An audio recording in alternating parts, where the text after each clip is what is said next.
Hello friends, அனைவருக்கும் வணக்கம். இன்றைக்கி சூர மீன் வறுவல் எப்படி செய்யுதுன்னு பார்க்கலாம் வாங்க. உப்பு, மிளகுத்தூள், மிளகாய்த்தூள், காரப்பொடி, மல்லித்தூள், மஞ்சள் தூள், இஞ்சி பூண்டு பேஸ்ட் எல்லாத்தையும் நல்லா மிக்ஸ் பண்ணி இந்த மாதிரி எடுத்து வச்சுக்கிட்டு கொஞ்சமாக கார்ன்ஃப்ளவரும் அப்புறம் பார்த்திங்கன்னா கடலை மாவும் போட்டு நல்லாவே பிசைஞ்சு எடுத்துக்கோங்க. நல்ல தோசை மாவு அளவுக்கு பிசைஞ்சிக்கோங்க. பிசைஞ்சு இப்போ இருக்கிற மீன் பாருங்கள், நான் க்ளீன் பண்ணி எடுத்து வச்சுருக்கேன். இது சூர மீன். இது பார்க்குறதுக்கு நல்லா ஆட்டுக்கறி மாதிரியே இருக்கும். இதை எடுத்து அந்த மசாலாவோடு போட்டு நல்லா பரட்டி எடுத்து ஒரு பவுலில் போட்டு ஒரு 1/2 hour நான் ஊற வச்சு எடுத்து வச்சுருக்கேன். ஊற வச்சு எடுத்து வச்சுக்கோங்க. அப்போ தான் மசாலாலாம் நல்லாவே அதுக்குள்ளே இறங்கியிருக்கும். பாருங்கள் எந்த அளவுக்கு நான் தடவிருக்கேன் மசாலான்னு. இப்போ 1/2 hour ஆகிடுச்சு. கடாயில் போட்டு பொரிச்சிக்கலாம்.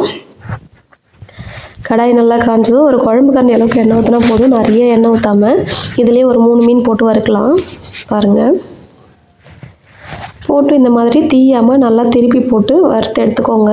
ஸ்போக் ஏதாச்சும் யூஸ் பண்ணிக்கோங்க. நான் அதுக்கு எங்கிட்ட இருக்க கத்தியே வச்சு யூஸ் பண்ணிக்கிட்டேன். ஸ்பூன்லாம் இல்லை அப்படின்னு சொல்லிட்டு.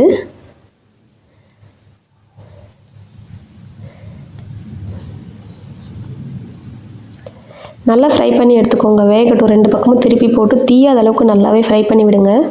பாருங்கள் எவ்வளோ கலர்ஃபுல்லாக வந்திருக்குன்னு. கருவேப்பிலை கொஞ்சம் போட்டிங்கன்னா நல்லா வாசனையாக சூப்பராக இருக்கும். டேஸ்ட்டும் இதில் இருக்கிற ஃப்ளேவர் எல்லாமே அதில் இறங்கி நல்லா டேஸ்ட்டாக இருக்கும்.